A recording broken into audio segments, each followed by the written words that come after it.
നാടിനെ നടുക്കുന്ന കവർച്ചകൾ, നാടിന് കാവലാകേണ്ട പോലീസിന് ആര് സംരക്ഷണം ഒരുക്കുമെന്ന് തോന്നിക്കുന്ന സംഭവ വികാസങ്ങൾ, വിദ്യാർത്ഥികളിലെ കൊറിയൻ ഭ്രമം ചർച്ചയായ വാരം. എല്ലാ പ്രേക്ഷകർക്കും സ്വാഗതം ക്രൈം വാച്ചിലേക്ക്.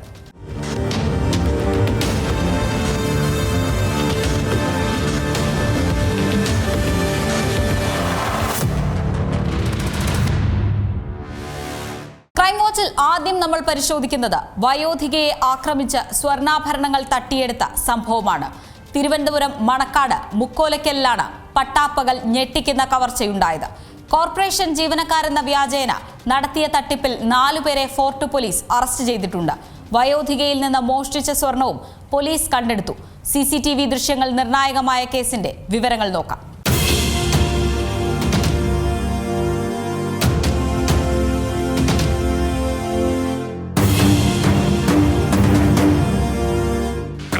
ഈ ലക്കത്തിൽ തിരുവനന്തപുരത്ത് നിന്നുള്ള ഒരു വാർത്തയാണ് പ്രേക്ഷകരുമായി പങ്കുവയ്ക്കുന്നത്. പട്ടാപ്പകൽ വയോധികയ്ക്ക് നേരെ അതിക്രമമുണ്ടാകുന്നു. ശേഷം അവരുടെ സ്വർണ്ണാഭരണങ്ങൾ തട്ടിയെടുക്കുന്നു.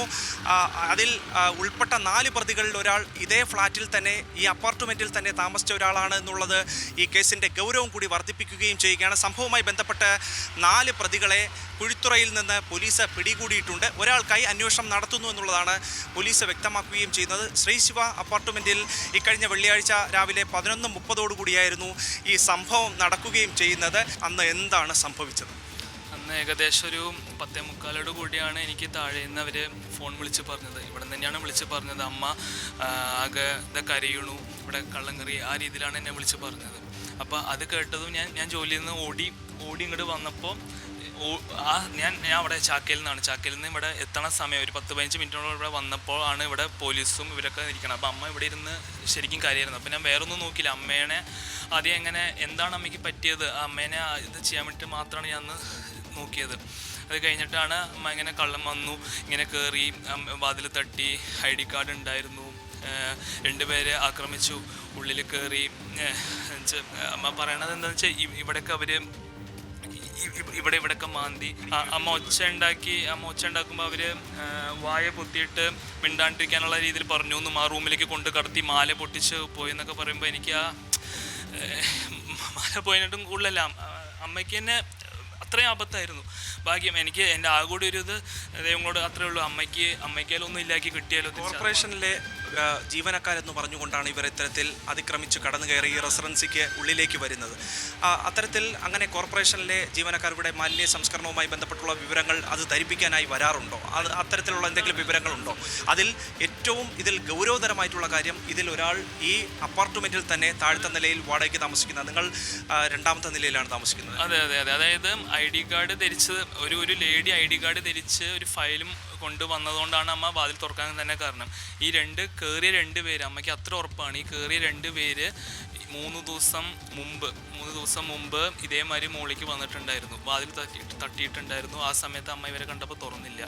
ഇവർ തന്നെയാണ് അടുത്ത ദിവസം ഈ ലേഡി വന്ന് തട്ടി, വേറൊരു ആണും കൂടി വന്ന് തട്ടിയപ്പോൾ അമ്മ ചെറുതായിട്ട് തുറന്ന് ഓണറിൻ്റെ നമ്പർ വേണമെന്ന് പറഞ്ഞ് കൊടുത്തപ്പോൾ ആ കൊടുക്കുന്ന സമയത്താണ് ഇവർ ഉള്ളിൽ കയറിയിട്ട് ചെയ്തിരിക്കണം. അപ്പോൾ അമ്മയ്ക്ക് അത്ര ഉറപ്പായിരുന്നു. ആ ചൊവ്വാഴ്ച വന്നവർ തന്നെയാണ് ഈ 2 പേരും ഉള്ളിൽ കയറി അമ്മേനെ എല്ലാവരും പ്ലാൻ ചെയ്തിട്ട് അങ്ങനെയാണ് അവർ ചെയ്തിരിക്കുന്നത്. കോർപ്പറേഷൻ്റെ ഹെൽത്തിൽ വർക്ക് ചെയ്യുന്ന ആളുകളാണെന്ന് പറഞ്ഞിട്ട് പോവുകയും നേരത്തെ തന്നെ പ്ലാൻ ചെയ്തതാണ്.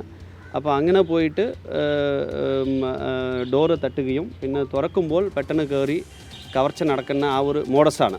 നേരത്തെ തന്നെ പ്ലാൻ ചെയ്തുകൊണ്ട് അവർ വീട്ടിൽ ആരൊക്കെ ഉണ്ട്, ഏത് സമയത്തിൽ പോയാൽ നമുക്ക് ഈ ഓപ്പറേഷൻസ് നടത്താൻ സൗകര്യമായിരിക്കും, അതെല്ലാം പ്ലാൻ ചെയ്തിട്ട് ചെയ്തതാണ്. ഇവിടെ CCTV ക്യാമറ ഇല്ല. നമ്മൾക്ക് രക്ഷയത് അമ്പലത്തിലത്തെ CCTV ക്യാമറയാണ്. അതിൽ ഈ 4 പേരും പോലീസ് ആ സമയം നോക്കി തന്നെ 4 പേരെ കാണിച്ചു കൊടുത്തു. ആ 4 പേര് അമ്മ ചോദിച്ചപ്പോൾ അവർ തന്നെയാണെന്ന് നമ്മൾ ഉറപ്പ് വരുത്തി. അപ്പോൾ ഈ അമ്പലത്തിൽ തൊട്ടടുത്ത അമ്പലം ഉണ്ടല്ലോ, ആ അമ്പലത്തിൽ CCTV ക്യാമറയിൽ നിന്നാണ്, ദേവീക്ഷേത്രത്തിൻ്റെ മുമ്പിലത്തെ CCTV ക്യാമറയിൽ നിന്നാണ് കിട്ടിയത്. സ്വകാര്യ സ്ഥാപനത്തിലെ ജീവനക്കാരനാണോ? അല്ല, ഞാൻ ഗവൺമെൻറ് സ്ഥാപനമാണ്, എയർ ഇന്ത്യ എഞ്ചിനീയറിംഗ് ഗവൺമെൻറ് സ്ഥാപനത്തിലെ ജീവനക്കാരനാണ്. അതുകാരണമാണ് നമ്മളിവിടെ ഗവൺമെൻറ് ജോലിയല്ല, അതാണ് നമ്മളിവിടെ 3-4 വർഷമായിട്ട് ഇരിക്കണത്. നമുക്ക് അവിടെയാണെങ്കിലും നമ്മൾ എല്ലാം കൊണ്ടും നമുക്ക് ഇത്രയും കാലത്തിനിടയിൽ ഇങ്ങനെ ഒരു അനുഭൂതി ഉണ്ടായിട്ടില്ല. എന്തായാലും എനിക്കത്രേ ഉള്ളൂ. അമ്മയ്ക്കായാലും ഒരു കുഴപ്പമില്ലേക്ക് നിങ്ങൾ തെളിവെടുപ്പിന് എത്തിച്ച സമയത്ത് എന്തെങ്കിലും ഭാവവ്യത്യാസമോ അവരുടെ ഭാഗത്ത് നിന്ന് എന്തെങ്കിലും കുറ്റബോധമോ അങ്ങനെ എന്തെങ്കിലും ഉണ്ടായോ? അവരങ്ങനെയാണ് നിൽക്കുന്നുണ്ടായിരുന്നത്. പക്ഷെ ഒരാൾ അപ്പോഴാണ് താഴത്തെ അപ്പോഴും പറയേണ്ടത് ഞാനെല്ലാം ചെയ്തതെന്ന് ആ രീതിയിലൊക്കെ സംസാരിക്കണ്ടായിരുന്നു. അപ്പോൾ അല്ല, ഈ താഴത്തെ വ്യക്തി CCTV ഇല്ലല്ലോ, കാരണം വേറെ 4 പേരാണല്ലോ ഇത് ചെയ്തത്. ആ 4 പേരിൽ 3 പേരെയാണ് കൊണ്ടുവന്നത്. താഴത്തെ ആൾ CCTV ദൃശ്യങ്ങളില്ലല്ലോ. പക്ഷെ പിന്നെയാണ് പോലീസ് പിന്നീട് അത് തെളിഞ്ഞത് ഇവരും കൂടെയും ഇടപെട്ടിട്ടാണ് ഇത് ചെയ്തതെന്നൊക്കെ പറഞ്ഞപ്പോൾ ആകെ കൂടി നമ്മൾ ഇങ്ങനെ ആകെ ഇപ്പോഴും സത്യം പറയാൻ നെട്ടലാണ്. അത് മൊത്തം 4 പേര്, ഇപ്പോൾ ഇവരും കൂടെയും കൂട്ടി 5 എന്നാണ് ഇപ്പോൾ പറഞ്ഞിരിക്കുന്നത്. ഇനി സംഭവവുമായി ബന്ധപ്പെട്ടുകൊണ്ട് ശരത്ത്, രാജൻ, ഷീബ, റീന തുടങ്ങിയവരെ കുഴിത്തുറയിൽ നിന്ന് പോലീസ് അറസ്റ്റ് ചെയ്തിട്ടുണ്ട്. ഇവരുടെ തുടർ നടപടികൾ സ്വീകരിച്ചു വരുന്നു എന്നുള്ളതാണ് പോലീസ് ഈ കേസുമായി ബന്ധപ്പെട്ട് വ്യക്തമാക്കുന്നത്. കഴിഞ്ഞ ദിവസം K Karthik, Thiruvananthapuram city police commissioner, മാധ്യമങ്ങളെ കണ്ടപ്പോൾ തന്നെ കവർച്ചയ്ക്ക് പിന്നിൽ മറ്റാരുടെയെങ്കിലും ശ്രമങ്ങൾ ഉണ്ടായിട്ടുണ്ടോ എന്നുള്ള കാര്യം വിശദമായി പരിശോധിക്കുകയാണ് എന്നുള്ള കാര്യം വ്യക്തമാക്കിയിരുന്നു. 4 പ്രതികളെ അറസ്റ്റ് ചെയ്തിട്ടുണ്ട്. കുറച്ച് സ്വർണം റിക്കവറി നടത്തിയിട്ടുണ്ട്. കുറച്ച് സ്വർണം പണയം വെച്ച് പൈസയായിട്ട് മാറ്റിയിട്ടുണ്ട്. അതിൽ കുറച്ച് റിക്കവറി നടത്തിയിട്ടുണ്ട്. ഇനിയും കൂടുതൽ റിക്കവറി, ബാക്കിയുള്ള സ്വർണം റിക്കവറി നടത്താനുണ്ട്. ഇനിയും ഈ ഒരു പ്രതി ഉണ്ടെന്നാണ് ഇതുവരെ ഉള്ള അന്വേഷണത്തിൽ നമ്മൾ മനസ്സിലാക്കുന്നത്. ഈ 5 പ്രതിയാണോ അതൊക്കെ കൂടുതൽ ഉണ്ടോയെന്ന് ഇനിയും അന്വേഷണം പൂർത്തിയാകുമ്പോൾ നമുക്ക് കൃത്യമായിട്ടുള്ള പിക്ചർ കിട്ടും.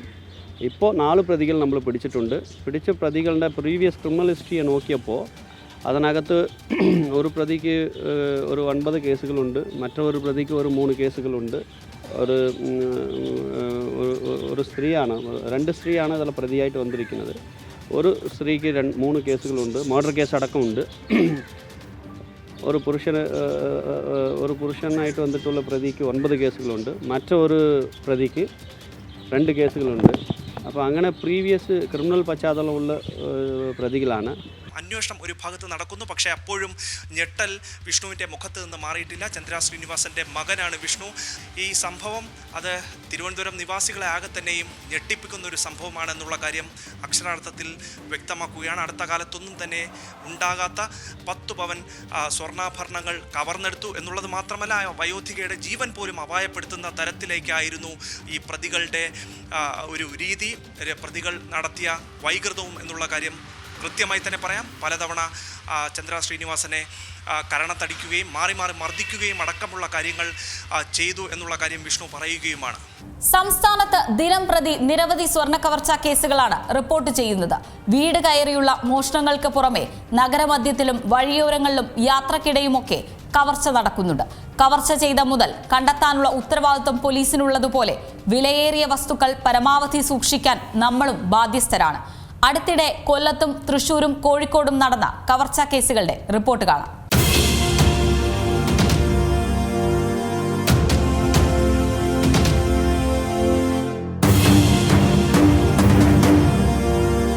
കൊല്ലം അഞ്ചലിൽ ബസ്സിൽ നിന്നും കുഞ്ഞിന്റെ സ്വർണ്ണക്കൊലുസ് മോഷ്ടിച്ച യുവതിയുടെ ദൃശ്യങ്ങൾ സാമൂഹിക മാധ്യമങ്ങളിൽ വ്യാപകമായി പ്രചരിച്ചിരുന്നു. അഞ്ചൽ സ്വദേശിനി നബീനയാണ് അറസ്റ്റിലായത്. ശിവരാത്രി ദിനത്തിൽ അഞ്ചൽ ആറോ ജംഗ്ഷനിൽ പട്ടാപ്പകലാണ് മോഷണം. കുളത്തൂപ്പുഴയ്ക്ക് പോകുന്ന സ്വകാര്യ ബസ്സിൽ നിന്നുമാണ് കുഞ്ഞിന്റെ 3/4 പവൻ വരുന്ന സ്വർണ്ണക്കൊലുസ് കാണാതാകുന്നത്. കോട്ടുകൽ സ്വദേശിനി അസ്നിയുടെ മകൾ അസ്ലിന്റെ കൊലുസാണ് മോഷ്ടിച്ചത്. കൊലുസ് നഷ്ടപ്പെട്ട വിവരം അസ്നി ബസ് ജീവനക്കാരെ അറിയിക്കുകയും ബസ് ജീവനക്കാർ പോലീസിനെ അറിയിക്കുകയുമായിരുന്നു. സ്ഥലത്തെത്തിയ പോലീസിന് നബീനെ കണ്ടപ്പോൾ തന്നെ സംശയം തോന്നി.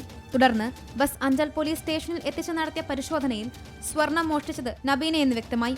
എന്നാൽ മറ്റു പ്രതികൾക്ക് വിപരീതമായി താൻ സ്വർണം മോഷ്ടിച്ചില്ലെന്ന് ആവർത്തിച്ച് യുവതി കരഞ്ഞു. തലയിൽ കൈവച്ച് പോലീസ് സ്റ്റേഷനിൽ നിലവിളിക്കുന്ന പ്രതിയുടെ ദൃശ്യങ്ങളാണ് സാമൂഹിക മാധ്യമങ്ങളിൽ പ്രചരിച്ചത്.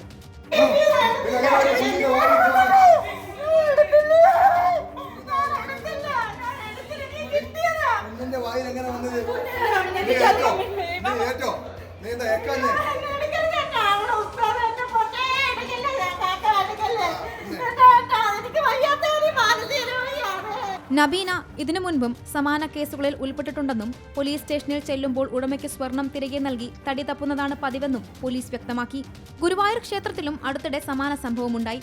കുഞ്ഞിന്റെ സ്വർണ്ണക്കൊലസ് പൊട്ടിച്ചെടുത്ത പ്രതിയെ ഗുരുവായൂർ ടേബിൾ പോലീസ് അറസ്റ്റ് ചെയ്തിരുന്നു. കോട്ടപ്പടി സ്വദേശിയായ തൈക്കാട്ടിൽ വിജയനാണ് പ്രതി. ക്ഷേത്രത്തിനകത്തെ കൊടിമരത്തിന് സമീപത്ത് വെച്ചായിരുന്നു കവർച്ച.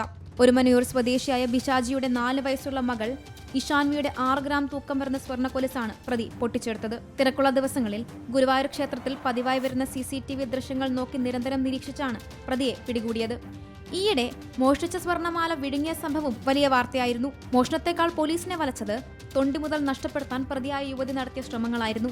നിലമ്പൂർ പാലയമാട് കല്ലൻകുന്നുമൽ സ്വദേശി സനീമയാണ് പോലീസിനെ വട്ടം കറക്കിയത്. നിലമ്പൂർ ജില്ലാ ആശുപത്രിയിൽ ഡോക്ടറെ കാണിക്കാനെത്തിയ കുട്ടിയുടെ 3.5 ഗ്രാം തൂക്കമുള്ള സ്വർണ്ണമാല കവർന്നതിനു ശേഷം പ്രതി വിഴുങ്ങുകയായിരുന്നു. തുടർന്ന് പ്രതിയെ കൈയോടെ പിടികൂടി. പിന്നാലെ നിലമ്പൂർ ജില്ലാ ആശുപത്രിയിൽ നടത്തിയ എക്സ്റേ പരിശോധനയിൽ വയറ്റിൽ ആഭരണം കണ്ടെത്തി. ഇതിനിടെയാണ് മറ്റൊരു ട്വിസ്റ്റ്. ഈ മോഷണത്തിനായി നടത്തിയ എക്സ്റേയിൽ വയറ്റിനുള്ളിൽ മറ്റൊരു കമ്മലും കണ്ടെത്തി. എന്നാൽ ഈ കമ്മൽ എവിടെ നിന്ന് മോഷ്ടിച്ചു എന്ന് യുവതി പോലീസിനോട് പറഞ്ഞിട്ടില്ല. യുവതിയുടെ വയറിളക്കി മാല വീണ്ടെടുക്കാൻ എനിമ നൽകി 5 ദിവസത്തിനു ശേഷം വിസർജ്യത്തിലൂടെ മാല പുറത്തുവന്നു. എന്നാൽ പോലീസ് ഉദ്യോഗസ്ഥർക്ക് നേരെ വിസർജ്യമെറിയുമെന്ന് ഭീഷണിപ്പെടുത്തി സമീന ക്ലോസറ്റിലിട്ട് ഫ്ലഷ് ചെയ്ത് കളയുകയായിരുന്നു. മാല വിസർജ്യത്തിലുണ്ടെന്ന് മനസ്സിലാക്കിയാണ് തെളിവ് നശിപ്പിക്കാനായി ഇങ്ങനെ ചെയ്തത്. ശരിക്കും തൊണ്ടിമുതലും ദൃക്സാക്ഷ്യം എന്ന ചിത്രത്തെ പോലും വെല്ലുന്ന സംഭവമാണ് കോഴിക്കോടുണ്ടായത്. പൊതുജനങ്ങളുടെ സ്വത്തിനും ജീവനും സംരക്ഷണം ഒരുക്കേണ്ട പോലീസ് ഉദ്യോഗസ്ഥനെ തെരുവിൽ കൈകാര്യം ചെയ്ത് SFI പ്രവർത്തകർ. തിരുവനന്തപുരത്തെ ഒരു മോളിലാണ് കേട്ടുകേൾവിയില്ലാത്ത സംഭവം. പുതുവത്സരാഘോഷത്തിനിടെ SFI പ്രവർത്തകരെ മർദ്ദിച്ചതിന്റെ പ്രതികാരമാണ് തിരിച്ചടിക്ക് കാരണം. സംഭവത്തിൽ ഇരു കൂട്ടർക്കുമെതിരെ കേസെടുത്തെങ്കിലും AR ക്യാമ്പിലെ പോലീസുകാരനായ മിഥുൻ റോയ്ക്കെതിരെ ജാമ്യമില്ലാ വകുപ്പ് ചുമത്തിയത് ചർച്ചാ വിഷയമായി. ആ റിപ്പോർട്ട് പരിശോധിക്കും.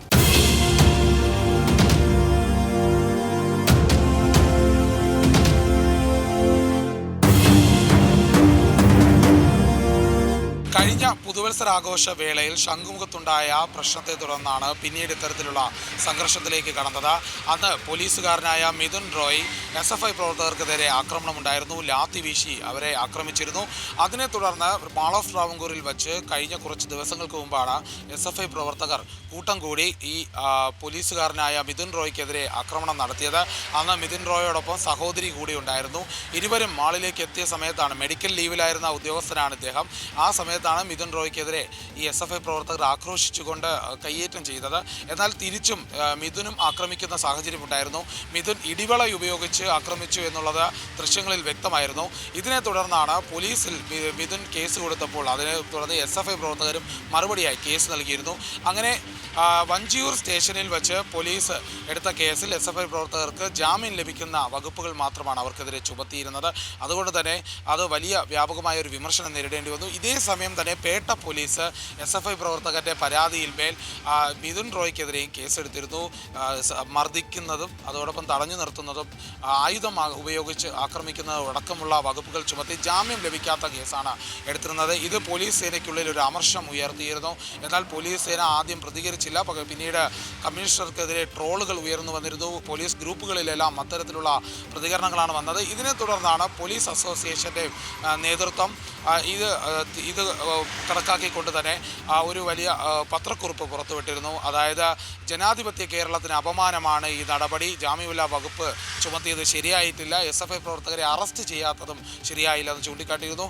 എന്നാൽ പിന്നീട് ഇതിനെ വളരെ ലഘൂകരിച്ചുകൊണ്ട് തന്നെ പോലീസ് SFI പ്രവർത്തകരെ അറസ്റ്റ് ചെയ്ത് ജാമ്യത്തിൽ വിടുന്ന സാഹചര്യമാണ് ഉണ്ടായിട്ടുള്ളത്. ഇങ്ങനെയാണ് ശരിക്കും ഈ സംഭവം ഉണ്ടായിട്ടുള്ളത്. മിഥുൻ നൽകിയ പരാതിയിൽ തന്നെ രേവന്ത്, സജിത്ത് എന്നിവരടക്കം 4 പേർക്കെതിരെയാണ് വഞ്ചിയൂർ പോലീസ് കേസെടുത്തത്. എന്നാൽ അതിന് കാര്യമായ ഗൗരവം നൽകിയിട്ടില്ലായിരുന്നു. പിന്നാലെ തങ്ങൾക്കെതിരെയുള്ള പരാതി പിൻവലിക്കാൻ മിഥുൻ ആവശ്യപ്പെട്ടെന്നും ആയുധം ഉപയോഗിച്ച് ആക്രമിച്ചുവെന്നും കാണിച്ചാണ് പിന്നീട് ഈ മിഥുനെതിരെ പരാതി പോയത്. ഏതായാലും ഈ ജാമ്യമില്ലാ വകുപ്പെല്ലാം ചുമത്തിയുള്ള കുറ്റകൃത്യത്തിന് വീഴ്ച സംഭവിച്ചിട്ടുണ്ടോ, അന്വേഷണം നടത്തിയത് ശരിയായതാണോ എന്ന ഒരു ചോദ്യം ഉയർന്നിരുന്നു. ഇതിനെ അടിസ്ഥാനപ്പെടുത്തി കമ്മീഷണർക്ക് നൽകിയ റിപ്പോർട്ടിൽ വീഴ്ചയുണ്ടായിട്ടില്ല എന്നാണ് അന്വേഷണ സംഘം പറയുന്നത്. പോലീസിനുള്ളിൽ തന്നെ പോലീസിനെതിരെ ഇത്തരത്തിലുള്ളൊരു വിമർശനം ഉയരുന്ന സാഹചര്യമാണ്. ഇതേ ഘട്ടത്തിൽ തന്നെയാണ് പ്രതിപക്ഷവും പ്രതികരിക്കുന്നത്. പോലീസിനെ രാഷ്ട്രീയവൽക്കരിക്കുന്ന സാഹചര്യത്തിലേക്ക് വലിച്ചിട്ടു എന്ന പ്രതിപക്ഷം കുറ്റപ്പെടുത്തി. അത്തരത്തിലുള്ളൊരു സാഹചര്യമാണ് കേരളത്തിൽ ഇന്ന് ഉണ്ടായിരിക്കുന്നതെന്ന് എടുത്തു പറയേണ്ട ഒരു കാര്യം തന്നെയാണ്. കോഴിക്കോട് പോലീസ് ഉദ്യോഗസ്ഥന് നേരെ ആക്രമണമുണ്ടായി. ടൗൺ പോലീസ് സ്റ്റേഷനിലെ ഗ്രേഡ് SI ഷാഫിക്കാണ് കുത്തേറ്റത്. ഈ മാസം 14-ന് വൈകുന്നേരം 5 മണിയോടെയാണ് സംഭവം. ഹോട്ടലിലുണ്ടായ വാക്കുതർക്കത്തിൽ ഇടപെട്ടപ്പോൾ SIക്ക് കുത്തേൽക്കുകയായിരുന്നു. സംഭവത്തിന്റെ CCTV ദൃശ്യങ്ങളും പുറത്തു വന്നിട്ടുണ്ട്.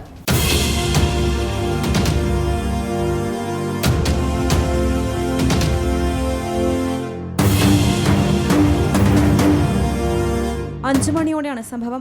കോഴിക്കോട് ടൗൺ പോലീസ് സ്റ്റേഷന് സമീപത്തുള്ള റംഗൂൺ ഹോട്ടലിന് സമീപത്ത് വെച്ചാണ് ടൗൺ പോലീസ് സ്റ്റേഷനിലെ ഗ്രേഡ് SI ഷാഫിക്ക് കുത്തേറ്റത്. ഹോട്ടലിൽ ചായ കുടിക്കാൻ എത്തിയതായിരുന്നു ഗ്രേഡ് SI. ഈ സമയം ഹോട്ടലിൽ ചായ കുടിക്കാൻ എത്തിയ ഈസ്റ്റ് ഹിൽ പാറമൽ കോളപ്പുറത്ത് പ്രമോദ് എന്നയാൾ ഹോട്ടലിലെ സപ്ലയറുമായി വാക്കുതർക്കത്തിലേർപ്പെട്ടു. ഉച്ചത്തിൽ അസഭ്യവർഷം തുടർന്ന പ്രമോദിനോട് ശബ്ദം താഴ്ത്തി സംസാരിക്കാൻ SI ആവശ്യപ്പെട്ടു. ഇതിന് പിന്നാലെയാണ് ചായ കുടിച്ച് പുറത്തിറങ്ങിയ ഷാഫിയെ പിറകെ ഓടിയെത്തിയ പ്രതി പ്രമോദ് കുത്തിപ്പരിക്കേൽപ്പിച്ചത്. ഹോട്ടലിലെ ജീവനക്കാരും പരിസരത്തുണ്ടായിരുന്നവരും ഉച്ചത്തിൽ ശബ്ദമുണ്ടാക്കിയെങ്കിലും പ്രമോദ് കത്തി ഉപയോഗിച്ച് SIയുടെ വയറിന് കുത്തുകയായിരുന്നു. ഓടിയെത്ത പരിസരത്തെ കച്ചവടക്കാരും യാത്രക്കാരും പരിക്കേറ്റ ഷാഫിയെ ഉടൻ തന്നെ ആശുപത്രിയിൽ പ്രവേശിപ്പിച്ചു. സംഭവശേഷം ഇവിടെ നിന്നും ഓടി രക്ഷപ്പെടാൻ ശ്രമിച്ച പ്രമോദിനെ പരിസരത്തുണ്ടായിരുന്നവർ തടഞ്ഞുവെച്ച് ടൗൺ പോലീസിന് കൈമാറി. നേരത്തെയും നിരവധി കേസുകളിൽ പ്രതിയാണ് പ്രമോദ്. അതേസമയം പ്രതി പ്രമോദ് ലക്ഷ്യമിട്ടത് മറ്റ് 2 പോലീസുകാരെയാണെന്ന വിവരം ഇയാളിൽ നിന്ന് പോലീസിന് ലഭിച്ചിട്ടുണ്ട്. നേരത്തെ മറ്റൊരു കേസിൽ പ്രമോദിനെ അറസ്റ്റ് ചെയ്ത ഉദ്യോഗസ്ഥരെ അപായപ്പെടുത്താൻ ഇയാൾ നിശ്ചയിച്ചിരുന്നു. ഇവരിൽ ഒരാളുടെ ഫോട്ടോ പ്രതിയുടെ പേഴ്സിൽ നിന്നും കണ്ടെത്തി. ഇത് സംബന്ധിച്ച കൂടുതൽ അന്വേഷണം പോലീസ് നടത്തി വരികയാണ്. ചോറ്റാനിക്കരയിൽ +1 വിദ്യാർത്ഥിനി ജീവനൊടുക്കിയ സംഭവത്തിൽ നിഗൂഢത ഇനിയും വിട്ടുമാറിയിട്ടില്ല. പെൺകുട്ടി ഫോളോ ചെയ്ത ബ്ലാക്ക് വെനം എന്ന ഇൻസ്റ്റഗ്രാം അക്കൗണ്ടിനെ കേന്ദ്രീകരിച്ച് പോലീസ് നടത്തിയ അന്വേഷണത്തിൽ ദുരൂഹമായ നിരവധി വിവരങ്ങളാണ് പുറത്തുവന്നത്. കൊറിയൻ ചിത്രങ്ങളും വീഡിയോകളും പങ്കുവയ്ക്കുന്ന ഈ പേജിലെ അംഗമായിരുന്നു ആദിത്യ. 30-ലേറെ പേർ ഫോളോ ചെയ്ത ബ്ലാക്ക് വെനം എന്ന അക്കൗണ്ടിൽ നിന്ന് ആദിത്യയുടെ മരണത്തിനു പിന്നാലെ എല്ലാവരും കൂട്ടത്തോടെ അൺഫോളോ ചെയ്തു പോയതായി പോലീസ് കണ്ടെത്തിയിട്ടുമുണ്ട്. ഇൻസ്റ്റഗ്രാമിലൂടെ പരിചയപ്പെട്ട കൊറിയൻ സുഹൃത്ത് മരിച്ചതിലുള്ള വിഷമം മൂലമാണ് താൻ ജീവനൊടുക്കുന്നത് എന്നായിരുന്നു ആദിത്യയുടെ കുറിപ്പിലുണ്ടായിരുന്നത്.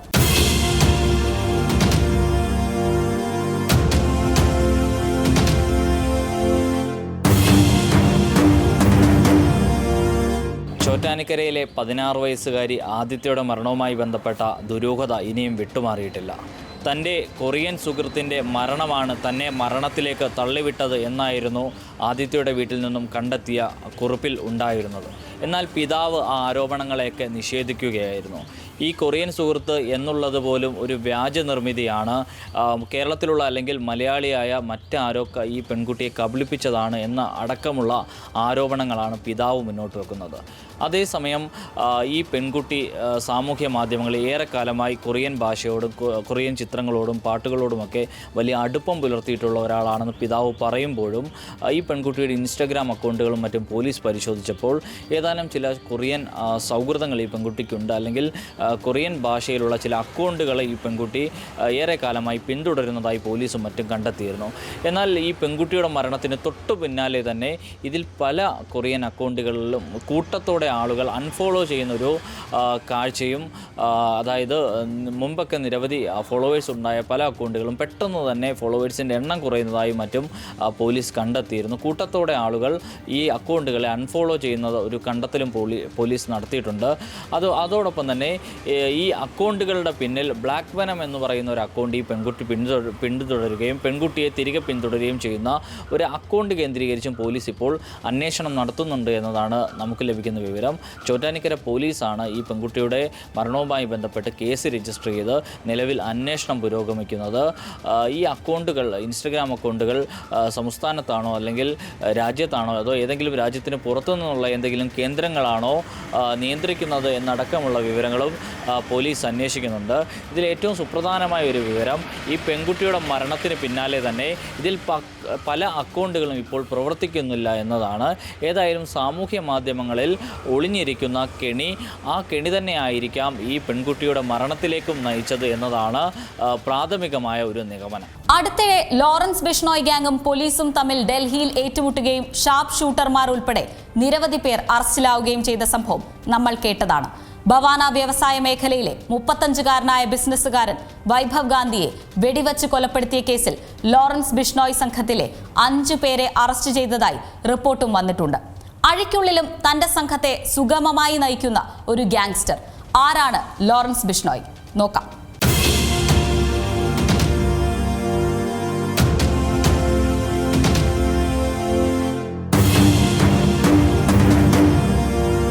പഞ്ചാബ്, രാജസ്ഥാൻ, ഹരിയാന എന്നിവിടങ്ങളിൽ വ്യാപിച്ചു കിടക്കുന്ന സമൂഹമാണ് ബിഷ്ണോയ് കമ്മ്യൂണിറ്റി. ബിഷ്ണോയ് എന്നും അറിയപ്പെടുന്ന ഇവർ വൈഷ്ണവ ആരാധകരായ ഒരു വിഭാഗമാണ്.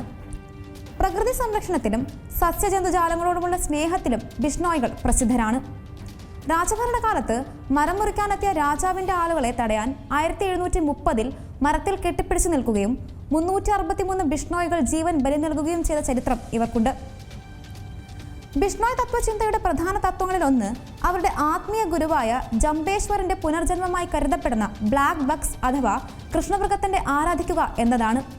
ഇതിൽ ഏറ്റവും പ്രധാനപ്പെട്ടതാണ് നടൻ സൽമാൻ ഖാനും സഹതാരങ്ങളായ സെയ്ഫ് അലി ഖാൻ, സോണാലി ബിന്ദ്രെ, നീലം, തബു എന്നിവർക്കെതിരായ ബിഷ്ണോയ് സമുദായം നൽകിയ പരാതി. 1998 ഹം സാത്ത് ഹേ എന്ന സിനിമയുടെ ചിത്രീകരണത്തിനിടെ രാജസ്ഥാനിലെ ജോധ്പൂരിനടുത്തുള്ള കങ്കാളി ഗ്രാമത്തിൽ 2 കൃഷ്ണമൃഗങ്ങളെ വേട്ടയാടി എന്നായിരുന്നു കേസ്. എന്നാൽ ഈ ബിഷ്ണോയ് കമ്മ്യൂണിറ്റി ഇപ്പോഴും ചർച്ചയായിക്കൊണ്ടിരിക്കുന്നത് ഒരാളിലൂടെയാണ്, ലോറൻസ് ബിഷ്ണോയ്. ബിഷ്ണോയ് ഗ്യാങ്ങിന്റെ ലീഡർ എന്നാണ് ഇയാളുടെ കുപ്രസിദ്ധി. ലോകമെമ്പാടും പ്രവർത്തിക്കുന്ന 800-ലധികം ഷാർപ്പ് ഷൂട്ടർമാരായി ഈ സംഘത്തിന് ബന്ധമുണ്ടെന്നാണ് റിപ്പോർട്ട്. പ്രധാനമായും ഇന്ത്യക്ക് പുറത്ത് പ്രവർത്തിക്കുന്ന ഒരു അന്തർദേശീയ ക്രിമിനൽ സംഘടനയാണ് ബിഷ്ണോയ് ഗ്യാങ്. കാനഡയിൽ സാന്നിധ്യമുള്ള ഇവർ പ്രവാസി സമൂഹങ്ങൾ കൂടുതലുള്ള പ്രദേശങ്ങളിലാണ് സജീവം. കൊലപാതകം, വെടിവയ്പ്, തീവയ്പ് തുടങ്ങിയവയിൽ ബിഷ്ണോയ് ഗ്യാങ് ഏർപ്പെടുന്നു. 2025 കാനഡ ഈ ഗ്രൂപ്പിനെ തീവ്രവാദ സംഘടനയുടെ പട്ടികയിൽ ഉൾപ്പെടുത്തി. കാനഡയിലെ ഖാലിസ്ഥാനി അനുകൂല ഘടകങ്ങളുമായി ബന്ധമുള്ള വ്യക്തികളെ ലക്ഷ്യം വെക്കാൻ ഇന്ത്യ ഗവൺമെന്റിന്റെ ഏജന്റുമാർ ബിഷ്ണോയുടെ സംഘം ഉൾപ്പെടെയുള്ള ക്രിമിനൽ ഗ്രൂപ്പുകളെ ഉപയോഗിക്കുന്നുണ്ടെന്ന് റോയൽ കനേഡിയൻ മൗണ്ട്സ് പോലീസ് ആരോപിച്ചിരുന്നു. ഇതിന്റെയൊക്കെ അടിസ്ഥാനത്തിലാണ് ബിഷ്ണോയ് ഗ്യാങ്ങിനെ ടെററിസ്റ്റ് ഗ്രൂപ്പായി പട്ടികപ്പെടുത്തിയത്. 1993 ഫെബ്രുവരി 12 ഫാസിൽക്ക ജില്ലയിലെ ദത്തറാവല്ലി ഗ്രാമത്തിലെ ഒരു ഹിന്ദു ജാട്ട് കുടുംബത്തിലാണ് ലോറൻസ് ബിഷ്ണോയുടെ ജനനം. സമ്പന്നമായ കുടുംബമായിരുന്നു ലോറൻസിൻ്റേത്. സ്കൂൾ കാലഘട്ടത്തിൽ പോലും ആഡംബര വാച്ചുകളും ഷൂസുകളും ഒക്കെയാണ് ബിഷ്ണോയ് ഉപയോഗിച്ചത്. പഞ്ചാബിലെ അബോഹറിൽ പ്രാഥമിക വിദ്യാഭ്യാസം പൂർത്തിയാക്കിയ ബിഷ്ണോയ് 2011 പഞ്ചാബ് സർവകലാശാലയിൽ വിദ്യാർത്ഥി രാഷ്ട്രീയത്തിൽ സജീവമായി. പിന്നീട് കോളേജിലുണ്ടായ തർക്കങ്ങൾ അടിപിടിയിലേക്കും അത് പിന്നീട് വൈരാഗ്യത്തിലേക്കും കലാശിച്ചു. ഇതേ വർഷം ബിഷ്ണോയുടെ പ്രതിശ്രുത വധു കാജലിനെ ഒരു കൂട്ടം കുറ്റവാളികൾ തീ കൊളുത്തി കൊലപ്പെടുത്തി.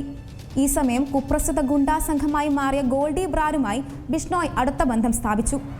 ഇതായിരുന്നു പലതിൻ്റെയും തുടക്കം. ഇരുവരും സർവകലാശാല രാഷ്ട്രീയത്തിൽ കൂടുതൽ സജീവമായി. ഇത് ക്രിമിനൽ ആക്ടിവിറ്റിയിലേക്കും വഴിതെളിച്ചു. ബിഷ്ണോയ് ഗ്യാങ്ങിൽ എണ്ണമറ്റ ആളുകൾ ഉണ്ടെങ്കിലും കോളേജ് കാലം മുതൽക്കേ ഉള്ള ജസ്വിന്ദർ റോക്കി, വിക്കി മിൻഡോ ഖേദ, ഗോൾഡി ബ്രാർ, സമ്പത്ത് നെഹ്റ എന്നിവരാണ് പ്രധാനികൾ. പല കേസുകളിലും പെട്ട് ജയിലിലായിരിക്കെ ബിഷ്ണോയ് മറ്റ് തടവുകാരുമായി സഖ്യമുണ്ടാക്കി. ഇത് സംഘത്തിന്റെ വളർച്ചയ്ക്ക് കാരണമായി. മോചിതനായ ശേഷം ആയുധ വ്യാപാരികളുമായി ബന്ധം സ്ഥാപിക്കുകയും തന്റെ ക്രിമിനൽ പ്രവർത്തനങ്ങൾ വ്യാപിപ്പിക്കുകയും ചെയ്തു.